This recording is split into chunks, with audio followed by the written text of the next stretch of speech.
હવાર પડી જઈને ઠંડી એવી પડે ને લાગે હવે સીટરની જગ્યાએ ગોદડું જ લઈને ફરવું પડશે. સુરત દાદા તમારે તડકો ઓછો પડતો તો હું ધાબા ઉપર આવી ગયો. બેટા હજી ઓછો પડતો હોય તેથી નેચો કૂદે એટલે સીધો મારી પાસે.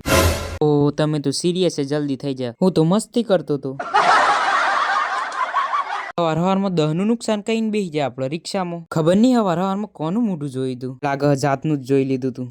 રિક્ષામાંથી માલપુર ઉતરી જાય. ઓહ આવો આવો, અમને તો ખબર હતી તમે ચાની સુગંધ હેડે આવશો. 18 વર્ષનો અનુભવ છે. ધીસ ઇઝ આપણા બિગ ફેન ફુલાવર.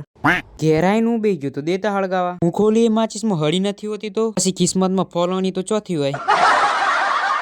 ઘેર ફોલોની લઈ આવવાનું કીધું તો બસ અમને પડીકો આલીને ફોલાઈ મેલે. હોજ પર જીતી ને આપડા આવી જતા સ્ટેશને. ધીસ ઇઝ અમાર ભાવેશભાઈ. હું ખાવાનું ભાડે ત્યાં ઉભો રહી જાય છે. ઓપારા તો વજન વધી ગયું ને તે ઘટાડવા સારું આવી તળેલી સબ્જી ખાવું.